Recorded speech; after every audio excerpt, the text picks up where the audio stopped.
Is the Utah Hockey Club finally starting to get some well-deserved attention from national media? We'll discuss on today's episode of Locked On Utah Hockey Club.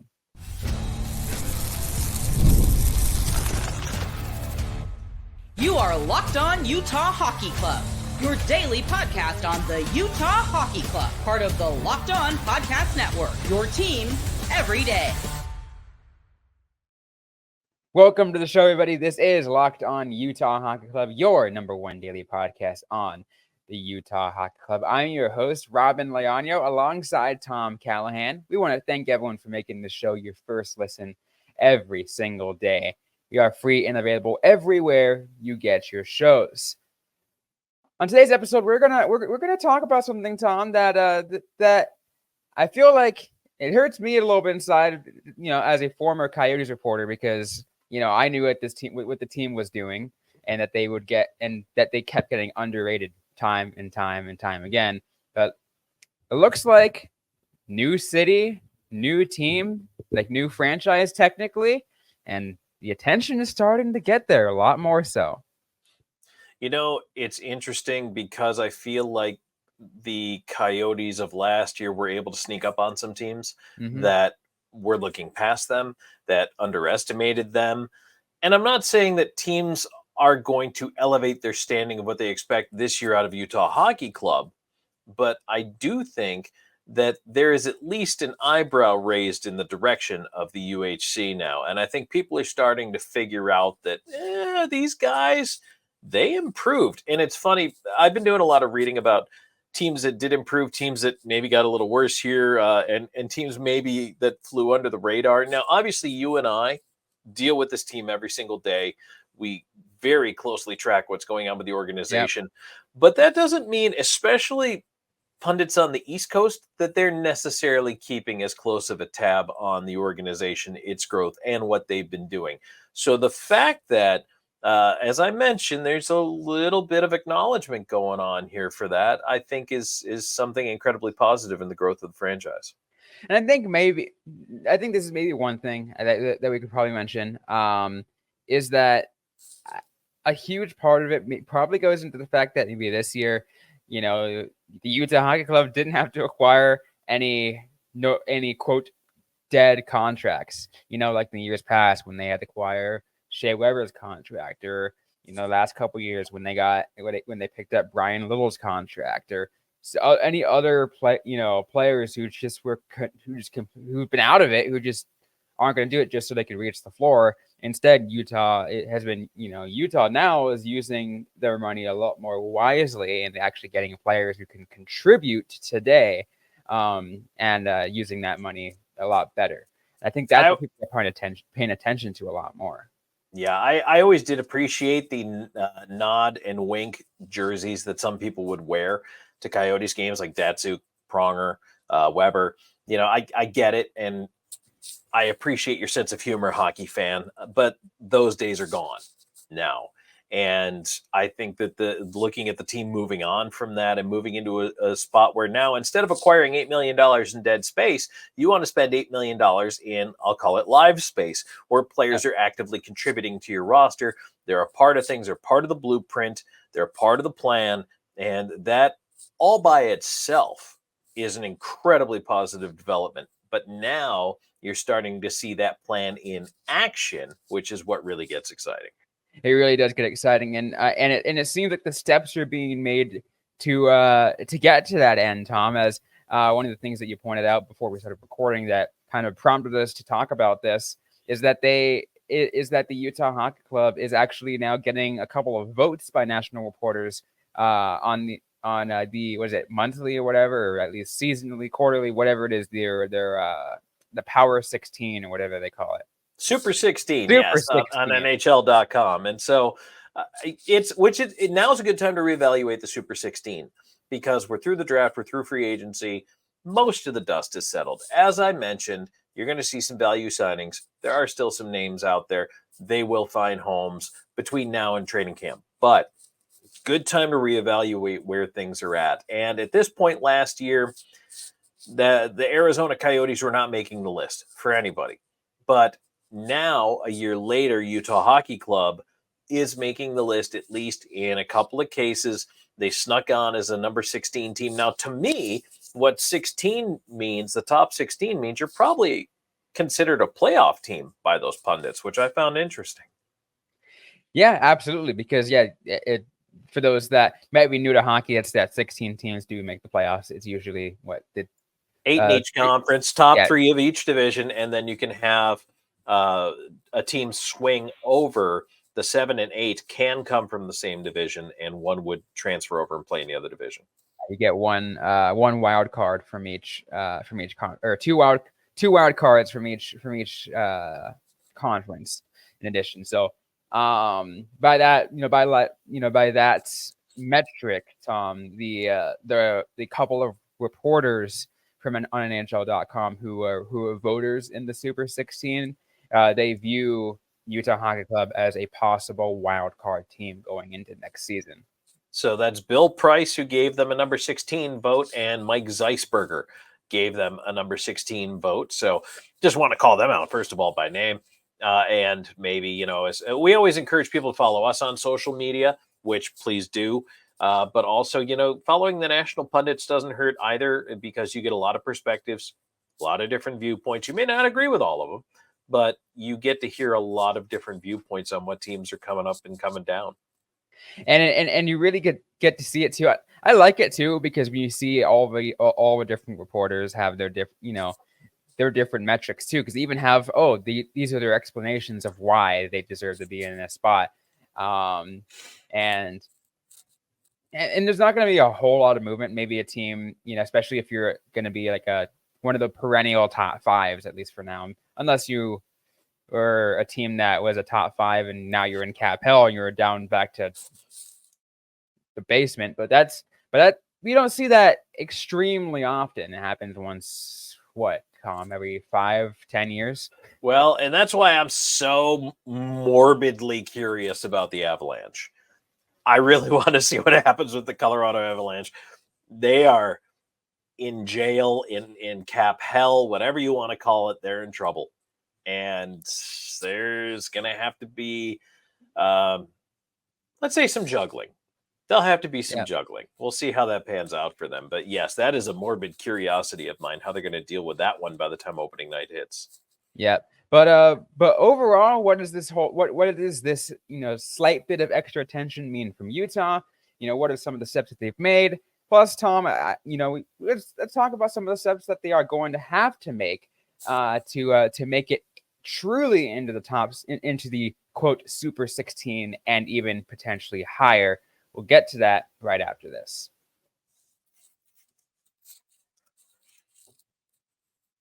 All right. Well, the show is brought to you in part by eBay Motors. Passion, drive, and patience. The formula for winning championships is also what keeps your ride or die alive. eBay Motors has everything you need to maintain your vehicle and level it up to peak performance. Superchargers, roof racks, exhaust kits, LED headlights, and more. Whether you're into speed, power, or style, eBay Motors has you covered. With over 122 million parts to your number one ride or die, you'll always find exactly what you're looking for. And with eBay Guaranteed Fit, your part is guaranteed to fit your ride every time or your money back. Because with eBay Motors, you're burning rubber, not cash. With all the parts you need at the prices you want, it's easy to make your car the MVP and bring home huge wins. Keep your ride or die alive at ebaymotors.com. Eligible items only. Exclusions apply.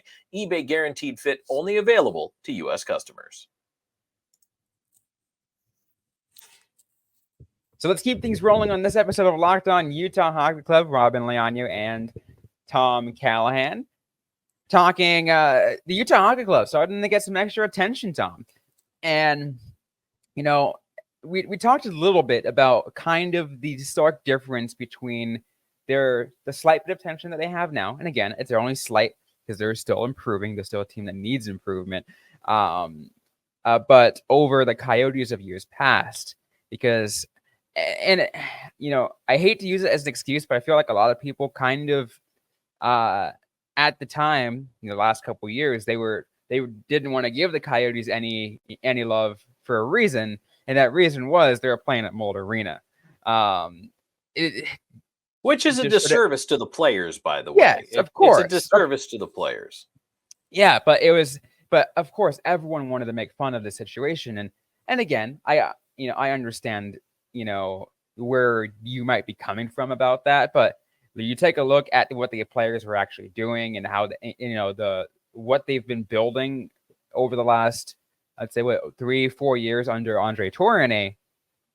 It's been, quite impressive that, they deserved a little bit more love than everyone let out to be. Yeah, I would agree with that. I think a lot of people, if they put aside the, sarcasm and the just need to pick on somebody and kick a dog while it's down, if you will, it really, I mean, what they've been doing was rebuilding and saying so their last really good run, Robin, we're talking almost 15 years ago, 12, 13 years ago, it kind of was the end of that. Since then, they've struggled. Now they have gone through ownership changes. They've gone through leadership changes. They've gone through coaching changes. And in that time, they have now kind of gone on this current tack of, all right, we're going to rebuild it. It does help that they are now in Utah because it allows them to change and control their public perception. And I think perception is incredibly important here. But what they've done in the front office here by maneuvering to get, and my number one with a bullet move that this team has made was the ability to go out and get Sergachev. Because to get a number one defenseman, to bring that player in, to be able to say, we have no problem, A, with this contract, B, with this player who is in his mid-20s, is signed for term, it is a slight risk. He's coming off injury. But if he comes back to being healthy and improves even, we will look back at this moment and this particular move as the move that set Utah up on that trajectory. And they followed it with other things. But to me, there is no other move that has really earned them that spotlight that they're starting to get more than being able to do this for so many reasons. I mean, that trade in itself was, I believe, like a bombshell. With the moment that trade happened, I was immediately jumping out, ready to tweet whatever I could, and I'm like, oh my god, they just got a big name defenseman. And it's interesting because, again, leading up to that, we were told that they were looking to get after a top pair defenseman, right? We were talked about that leading on this show. Leading into the draft, we're like, oh, they're going to go after a top pair defenseman. Our speculation was it was going to be Brandon Montour, but turns out it was Sergachev.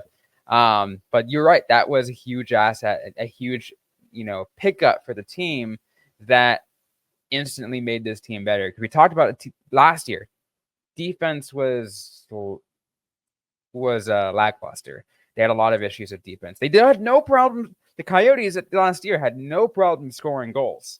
And I don't anticipate that to be an issue going into next year. I think it's going to be an incredible offense, but they needed something to help out that back end. And Sergachev is going to do that. Well, and your offense, when you're playing with control of the puck, that is part of your defense, right? Because the other team's not shooting when you are. However, in your own end, being defensively responsible is important, and having a back end that's able to clear rebounds, clear the front of the net, help those goaltenders out, allow their numbers to improve as well. I think that getting the guys in that they have, and again, they get a veteran like Cole, they bring him in, they get Sergachev in. You're making moves. If you're Bill Armstrong, you're making moves right now that not only send a message in your locker room, but send a message to the league that says, we are not going to be overlooked. We are going to be a tough out every single night. And this team is on the path to refinement, and they're getting better at this point. And it's no longer about, can we not be a lottery pick? Can we not be in, running for the number one? Although I suppose anything can happen in a season. Hopefully they don't take that step backwards. But now they're going the other way. They're saying, no, can we be a playoff team? Can we be in the wild card conversation in March? That's what this team is building on. And certainly that's, I think that's part of what the rebuild's about, right? This whole, these steps of the rebuild. If a lot of people and I've had a lot of comments and DMs or whatever it is from former Coyotes fans are like, oh no, Utah's rushing it now they're in a new place. I feel like, and I'll say this, Tom, I feel like they're not used to the fact that there's actually a set a set path in place for how long a rebuild should take and where you should be in certain parts of it. Because and again I hate to bring it up, but the Coyotes, they had an issue with that for too long of a time. They felt like they were in a rebuild for ages. And some teams have a problem of denial. They should be in a rebuild, and they probably are, but they don't want to say that for whatever reason. They're afraid of, I don't know, making the fans mad or keeping people from buying tickets. It doesn't make any sense to me. You're better off being honest with your fan base. You mean when, let's see, what are some of the terms that GMs have used? Not rebuild, but someone's reload. Reload, retool, refresh. Like those are like, yeah, I laugh at those sometimes, and I'm like, look, just admit it. You need to go for a full out rebuild, not a retooling, not a refresh, but I'll tell you who is a candidate for the retool right now is Carolina.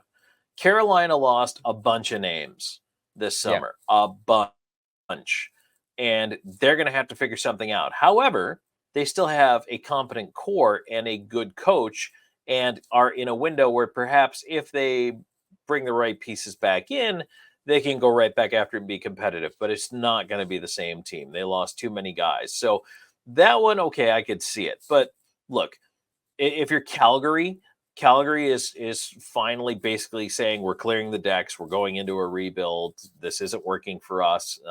So that's okay. I appreciate that. But if some markets don't even let you say that. How hard is it to say that in Montreal? How hard is it to say that in Toronto? You would get skewered. You could not say that with that kind of high media scrutiny. I'll say this I found it did funny as an example when I think it was like either 2020 or 2021. It was one of those years when San Jose used the word refresh, and I'm like, nah, you guys got to start from the ground up again. You're in a mess. I laughed a lot about that one. So that's a very recent example. And there's going to be examples every single season of that because teams think that they could just stay there and reload and go right back after it. I think Nashville didn't even really reload because Nashville was not a Stanley Cup contender before. They were a playoff team, but not a cup contender. And there is a difference. Now they're a cup contender. So they upgraded. Yep. Dallas has been a cup contender, lost a couple guys. They're a team that needs to refresh or reload or what have you. But again, I mean, Anaheim, that's a rebuild. Yep. And again, kind of going back to Utah, and what was formerly the Arizona Coyotes, their official next, this version of the rebuild happened in the offseason of 21. So they've been off for about three years or so. Actually, if you realize it, it actually hasn't been all that long. It's going into the fourth season, and by the fourth season, you're expecting a little bit of, that slight bit of extra improvement, year over year, enough that this year, they should be a competitive team, especially with what they have been able to acquire. And sometimes you need a little bit of puck luck, if you will. You need some breaks. You need things to go your way. I feel like the Coyotes just didn't have that the last several seasons. And it's interesting. You think so? Let's go way back when a guy like Jeremy Roenick was coming to the Valley, wanted to play in the desert, and people went, "Really? He wants to play there? They play hockey there?" Well, yes, they do. And several big name players over the years did not have a problem choosing that as a destination. Now, whether or not it was a little bit selfish because of weather and the lack of winter and all that, you can debate that till the cows come home. But there were definite upsides to wanting to be a part of that, and they were able to be competitive. But when things fell on hard times, then the arena saga really didn't help. The ownership saga really didn't help. All of a sudden, those are all these extra weights that add on. And if you have 5, 6 other more attractive options, that's when you start to not be able to sign the guys you wanted to sign. You begin to fall from prominence, and then the cycle really kicks in. So yeah, the move, I think, is maybe the best thing that could have happened for this group, to be you're right. honest with you, because they escaped those chains. Yeah, absolutely. They escaped that, and they escaped the cloud that was over, the Arizona Coyotes arena and financial situation for the last couple decades. For being real, like they just kept struggling. It just and again, as we talked about, as Craig Morgan pointed out when he was on the show, it really dates back to when their decision to leave downtown Phoenix and going into Glendale. That kind of was something that you'd take, if any hockey fan can look back on, like, yeah, that definitely probably did it. But Tom, what I want to do is let's take a look though at what now Utah, take a look forward, what now Utah do to keep building forward. What are they going to do to become a enter in these playoff talks and enter in the true top 16 and beyond? We'll do that right after this. And today's episode is brought to you by Gametime. Gametime is an authorized ticket marketplace of Major League Baseball, which makes getting tickets faster and easier. Prices on the Gametime app usually go down the closer it gets to first pitch, with killer last-minute deals, all-in prices, views from your seats, and their lowest price guarantee. Gametime takes the guesswork out of buying MLB tickets. I know maybe in a month or two, I might try to see if I could take a look at getting to a Arizona Diamondbacks San Francisco Giants game. I love as baseball, like late summer baseball, when you're getting towards those night games too. This is really fun about those. Gametime has always been the place that I go to get those tickets, because I can see exactly of the spot I'm going to view, so see what it might look like. Plus, I've gotten the best deals, last minute deals. Was not surprised by any surprise fees, because I had clicked all in pricing and I saw everything I wanted to see right up front before I even hit the checkout button. Download Gametime app now and go to create an account. Use the code LOCKEDONNHL for $20 off your first purchase. Terms apply. Again, create an account. Redeem code LOCKEDONNHL for $20 off. Download Gametime today. Last minute tickets, lowest price, guaranteed. So let's now take a look forward, Tom, as we take a look at what Utah can now do to get themselves towards the actual playoff conversation. We mentioned a couple times over this offseason so far, but we think that this team certainly has the potential to at least be in that bubble area, be right outside on the outside looking in. But what do they need to do to get to the actual inside? Trade everybody and start over.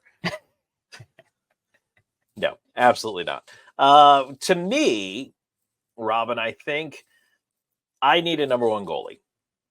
And it's not that I don't like Vejmelka and Ingram, but they are not, either one of them, a top 10 NHL starter. At least not yet. There's time, there's potential. I want to see if one of them can seize that mantle this season. But this team, the biggest thing they can do to take the next step forward is a top 10 starting goaltender. And that, to me, is going to be the challenge, acquiring that piece. Because those guys don't grow on trees. I get that. And they take a while to develop. And people generally don't want to come off their well-heeled netminder, which is why, you saw some big swings taken at a guy like Ullmark. The hope is he's going to be able to come in and be a number one. When Swayman kind of established himself in Boston, those guys were a couple of 1As out there for a while. Ullmark, you're still taking a bit of a gamble, in my opinion, still with him, because he's been on some good teams and some pretty bad teams in the past. And so which all mark are you getting? But to me, that's it. That is the number one ask for me is top 10 starting goaltender. I was going to make the joke. I said leave it to a former goalie to mention that that's what they need. But you're right, though, right? That is what they do need, because if you take a look at what Utah has right now, right, their tops, especially their top six forwards. Like if you take a look at the list that we've had in the past, it's incredible. They have an incredible top six, and I think they're only going to be getting better because Logan Cooley and Dylan Guenther are only going to be getting better because they're still incredibly young. As an example. And then look at the defense they got now. It's a significant upgrade. Can it get better? Sure. Of course it can get better. But it's a significant upgrade over last. So they're still making steps there. Plus, they still got some guys coming in through the system. Dmitry Shemishev is, maybe a year away from making it to the NHL. Plus, just a couple other looks of a couple other people who are going to be making their way soon. And that just leaves that the only other factor is having a true top 10 goaltender who we're looking at maybe like a save percentage above what we're talking about 92.5, something like that. Well, so the league the last couple of years has been around 910, 912 for the average. To me, if you can get a guy who's up around 915 or better, I think you're in real good territory. 925 is phenomenal. Yeah. So that would be really fantastic. It's not like, the kind of the previous era of hockey where you could see guys pushing 930, 935. I think now if you're over 910, that's kind of about where at least teams want their average to be, and they want it to be higher than that. So if you're giving me 915, 920, that is fantastic. And if I'm pretty sure if we were correct based on what we were talking about last month is we got one guy who's around that average, as you mentioned, and another guy who last season had, if I'm not mistaken, he was below 900. That's the tough part too, is when you have, and that's some of the questions coming in to the playoffs for some of these teams. The goaltender might have a good record, but might be carrying an 887. So what does that mean? That means your team is either outscoring other teams or not allowing a lot of shots, and you're still allowing roughly an average amount of goals. So those to me are little warnings. There's fancier stats than that, like expected goals saved per 60, high danger chances. And I am interested to a certain extent in things like that. I do like to see a guy who can make high danger saves, who can make prime shot saves from a slot area or from a prime shooting location. That's interesting to me. And that over the course of a year, hopefully the breaks even out and that, some deflections go your way, some don't. At the end of the day, I think you can dig into those a little bit, but watching a goaltender play and then looking at their numbers, you're going to know whether or not that's your guy. What I'm interested to see, Tom, when it comes to all that now, that you mentioned it, I was thinking in my head, how many goalies Utah has in the system right now? It's incredible. Like, where are they? Where are they all going? I feel like you got, I think, three or four guys just fighting, at least fighting in Tucson alone to see what they can get, and then where are you going to put in the rest? Bury him in the ECHL somewhere, because as of right now, they have no ECHL affiliate.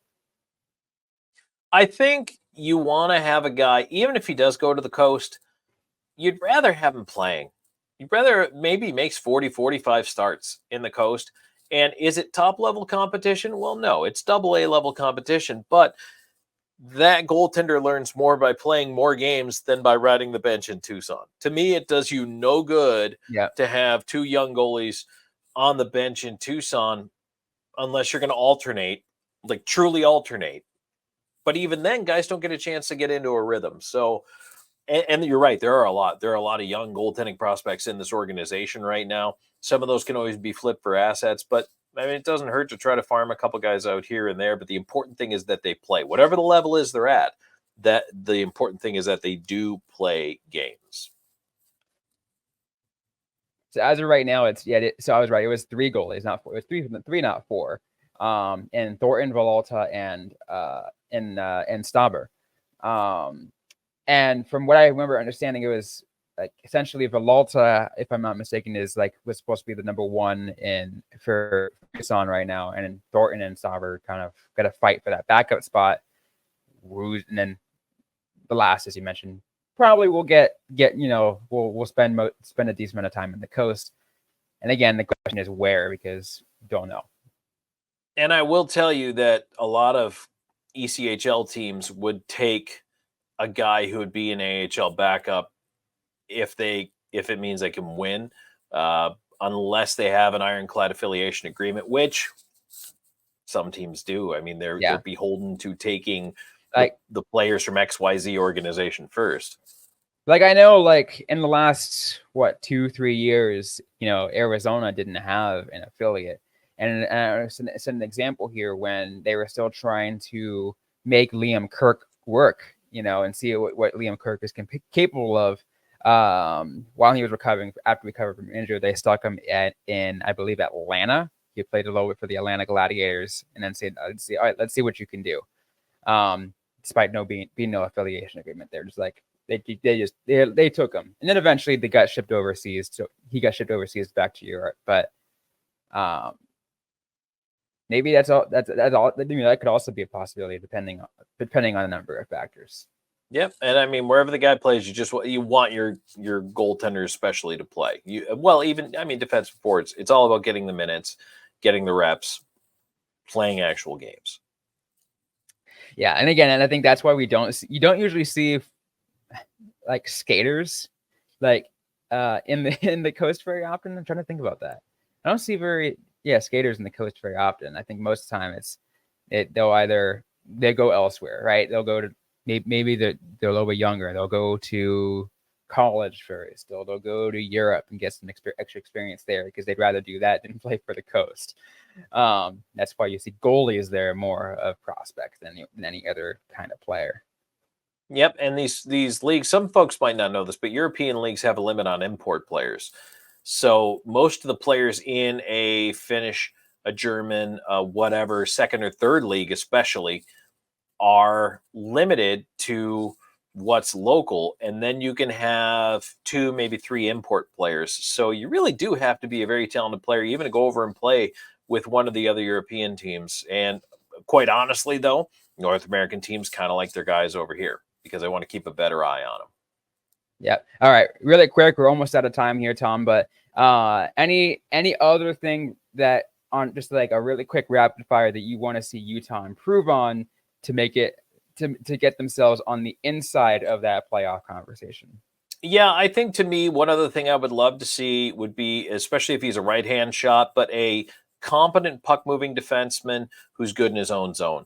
So that good first pass, good starting the breakout, makes intelligent decisions with the puck, especially in his own end, can take care of his own end. We know that Bill Armstrong's going to bring some beef along with that because he likes a physical element and a bigger guy. So I'm not worried about that part of the equation. But I think that's an underrated part of the game is leaving your zone, being able to hit the first pass and make a smart decision with the puck. I think they could use one more guy there.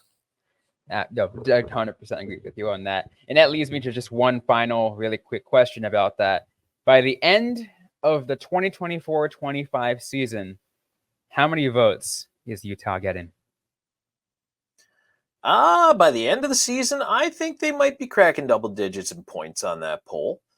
There's going to be a stretch where they're probably going to be creeping up into the low teens because I feel like this team will for a little while be challenging into those wild card spots. And if they get off to a good start, they might be there for half the season. I think that there's going to be a learning curve this year. But again, as I've said before on the show, if they overperform, they're in the playoffs this year. Well, there you have it on that one. So we'll definitely have to see. We'll keep an eye out. And again, if you ever want to get any updates of what's going on in the Utah hockey community, right here, Locked On Utah Hockey Club is the place for you guys to all tune into for all your best Utah hockey needs. That's going to be it for this episode of Locked On Utah Hockey Club. If you like what you heard, don't forget to leave a review, like, comment, subscribe if you have yet to already. We are available everywhere you get your shows, including on YouTube, on Apple, Spotify, Google, and ad-free on Amazon Music. So if you're an Amazon Prime subscriber, you can listen to us ad-free on Amazon Music. Don't forget also to go ahead and join our text club. Send a text to 801-760-9033 to get started, and we'll send you the link right back once you send the text. And you guys can get started. Join our text club, exclusive content, join our mailbag, our weekly mailbag. It is a lot of fun to be a part of. We highly recommend it. So once again, text to 801-760-9033. Don't forget to interact with us also on social media. We are on Facebook, facebook.com/LockedOnNHL in Utah, and on X and Instagram and Threads at LO_NHL Utah. I am personally at Robyn_Leonio. Tom Callahan is at Callahan on Air. Thanks again, everyone, for listening to today's episode, and we'll see you guys next time.